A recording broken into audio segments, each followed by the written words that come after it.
Greetings, Indiana congregations. My name is Matt Burke. I'm the Education Director for the Center for Congregations, and with me today is Karl Vaters. How are you, Karl? I'm doing well, Matt. How are you? I'm doing well. Karl is a small church pastor and been a small church pastor for 20 plus years. He's also the author of The Grasshopper Myth and has a website, newsmallchurch.com, and writes the blog Pivot for Christianity Today. And he's going to be coming to Indiana to do a workshop on small congregations having the right mindset.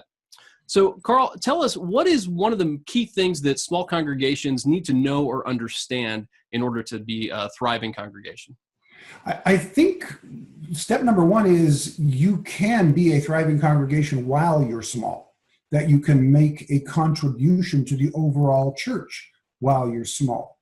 I think quite often we limit, when we talk about church growth, for instance, which is the typical way that when ministers get together, that's typically the way we like to get their instructions. We call it a church growth conference. Most of the time, that's just about growing my particular group, or specifically my particular congregation, when in fact, I think a bigger way of looking at it is how can my congregation contribute to the growth of the church all around the world? And I think that's a bigger way of looking at it. And I think it's a less intimidating way of looking at it, maybe, because 90% of churches in the world are under 200 and 80% are under 100. So if my church doesn't get bigger within my own congregation, I can still contribute to the overall church. So it's a sense of finding that sense of impact as you are now, and not necessarily that impact in growth of numbers and impact on your own specific locale, but how are you impacting the world around you? Yeah, exactly. There are far more people who worship in small churches than there are who worship in big churches. And if you throw small and medium in, 10 times more than worship in, say, mega churches. And I want to establish just right up front, I am not anti-big church. If people gather to worship in a group of 5,000, that's fantastic. It's also fantastic if 5,000 people are worshiping in 100 different congregations.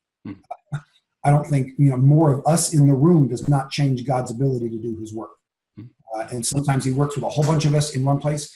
Most of the time he works with us scattered in small groups all over the place. But we haven't had enough instruction, at least I didn't. I've never received enough instructions about how to do the small church well. It's only about getting bigger. And the assumption, it's almost nobody actually says it out loud because it would be rude. But the assumption is you really can't be as effective until you're bigger. And I just reject that presupposition. And I think there are a lot of ways that we can learn how to be effective and healthy and strong even while we're small. Yeah, I remember reading your book for the first time and looking through some of those statistics about the percentage of congregations that are 100 average members in attendance and 200. And that's the majority experience, really, at least around the United States. Yeah, well, around the world. And the United States actually is slightly larger because we're where most of the mega churches are. Right. If you go around the world, the average size of congregation drops. The average size of congregation in America is about 75. Half the congregations are under 75, half are over. And around the world, the average congregational size is about 50 to 60. Yeah, and that's one of the reasons, Karl, I'm so excited about you coming out, because you're right that there's not necessarily a wealth of information for smaller congregations and how to thrive in their own experience. So very excited about you speaking on that. And so what can participants hope to take away from the event? At the end of the day, how are they going to be able to think or act differently as a result of the workshop?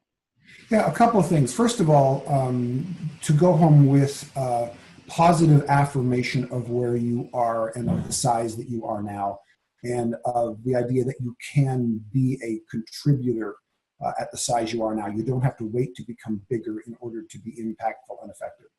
And then secondly, my second middle section I've called, Why is my church so weird?